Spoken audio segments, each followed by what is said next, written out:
Hello and welcome to the presentation of our article called The Amazon Factor in Travel. We've split this summary of our article into two parts, the first one being the 4 lessons that most companies can learn from Amazon, and the second part being a quick SWOT analysis of Amazon's potential of entering the hospitality or the OTA market in the future. After this, we'll discuss 2 articles that we found and we could relate to our primary article, and we thought had some very interesting additional input. So to start off, the 4 lessons most companies can learn from Amazon. The first lesson mentioned in the article is called Find Your Flywheel. What this means is that you should build up your company in a way in which each department, each aspect, each part of your company profits from the success of the other. So as an explanation here, you can see this sketch on the PowerPoint. It starts off with customer experience. As customer experience grows, you'll have more customer traffic on your website. As there's more traffic, there's more sellers. The increasing amount of sellers lead to a bigger selection, all in all improving the customer's experience. All of this together leads to growth. And the increasing growth allows Amazon to improve their cost structures, in return offering lower prices, then again improving the customer experience. The second lesson most companies can learn from Amazon is to obsess about your customer, not your competition. As the CEO of Amazon, Jeff Bezos, once told his employees, "Don't be afraid of our competitors. They're not going to send us money." So what this means is that it's a lot more important to develop a customer value-driven approach rather than focusing on what your competitors are doing all the time. This approach has, very obviously seemed to be working for Amazon. As you can see here in the graph, they have the highest US customer satisfaction, way higher than airlines, hotels, or all the other industries. The third lesson most companies can learn from Amazon is that loyalty is an emotion, not a points program. This really aims at attacking the mini miles or rewards program often being used by airlines, for example, today, where in return for using your company, you give them a little bit in return so they use you again. This might build short-term loyalty. While this might build short-term loyalty, it doesn't improve the customer's perception of the brand. Whereas Amazon has, for example, their Prime services, the actual Prime services are offered for a cost of $99. But if you add up all the extra services they give to their customers in return, such as Prime Delivery, Prime Video, Prime Now, Prime Music, it brings all of this together to an estimated value of almost $700. That is the true meaning of good customer service and building long-term brand loyalty. The last lesson you should learn from Amazon is to invest in the unsexy parts of your business. This specifically means, in their case, investing in aspects such as distribution channels, logistics, getting packages to their customers at the right time. While this might not gain them new customers and might not seem as cool as other marketing programs, this is very important as it keeps long-term customer satisfaction high. In addition to this, in Amazon, it has led to more than 50% of the products being sold on Amazon now being sold by third-party sellers because they know they can rely on Amazon's distribution channel. Now to the second part. Would you ever consider booking your holidays on Amazon? That is a very important question as we get to our SWOT analysis of Amazon potentially entering the OTA or hospitality market in the future. The main strengths we see in Amazon is in their massive amount of Prime members and their large online advantage in comparison to other companies due to the amount of Prime members they have.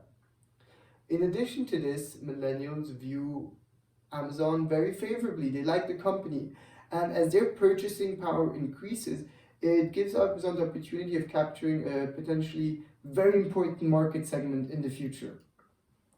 As you can see here as well, in comparison to Expedia and Booking.com, a lot more of Amazon's online traffic is generated organically and directly, whereas companies like Expedia and Booking.com spend over a third of their revenue just in attracting customers to their website.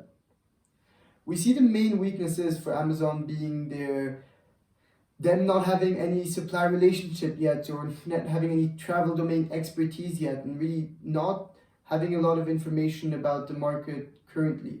They could potentially find a partner, however this is not easy, and therefore it could cost them a lot of capital to enter the market. The main weakness we see at the moment is specifically in the question I asked you before we started the SWOT analysis. Would you trust them? Most people actually said no, they still consider it as highly unlikely that they would trust Amazon in booking their hotels, as they simply have never done it before.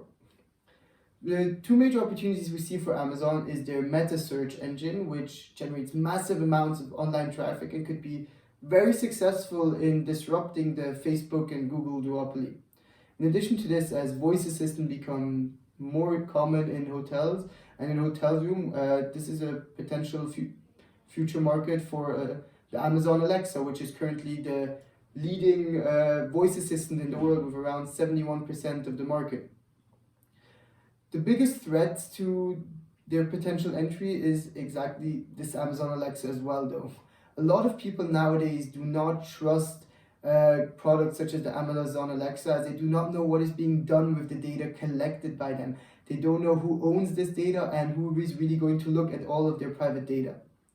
In addition to this, we simply would not see any innovative advantage that Amazon has in entering the market, and as they simply would copying other brands such as Booking.com and entering a very saturated market already. So now to the two additional articles we found. The first article is called An Expanded View of Hotel Loyalty Tech. The article starts off by mentioning our first point in Amazon's success story, which is the Amazon flywheel and its application in the hotel industry, really. It focuses on a lot of hotels nowadays trying to collect data from the customers all the way throughout their visit, from check-in to check-out, in order to use that information to improve the rest of their stay. The article also, just like ours, mentions the lackluster performance that loyalty rewards programs such as airline miles have provided to this time, and that they mainly produce short-term benefits, whereas personal motivations and identifications with a brand, such as Amazon has created with their customer base, increase long-term loyalty. The article also mentions that customers that have actually built long-term loyalty and that have brand loyalty tend to spend more money as well. The last point this article mentions, which we found very interesting, is that it's very important for hotels nowadays to improve the quality touchpoints where they can collect data from their customers.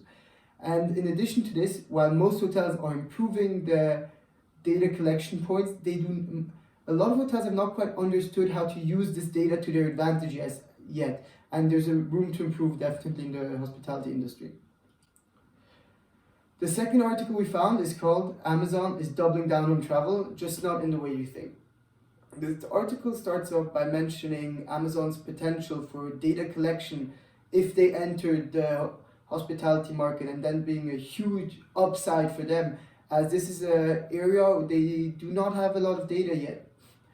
In addition to this, it also mentions Amazon's advantage being that they can offer more advanced technology, as they have more big data than companies such as Booking.com or Expedia. One thing which we found very peculiar as well is that a lot of hoteliers they found actually would want Amazon to enter the market, with the hope that they would put a lot of price pressure on OTAs, there again improving their margin. Just like all the other two articles, this article also mentions hospitality's increasing reliance on AI, and Amazon Alexa, of course, there being a flagship product that could be of great use to them. The last challenge the article really mentions that Amazon could face when entering the market is in finding trusting partners, as it would be very hard for Amazon to find trustworthy business partners, as most companies would refrain from doing business with them due to them being scared that Amazon will eventually come after their business. Thank you very much for watching, and here you have the list of the references for 3 articles.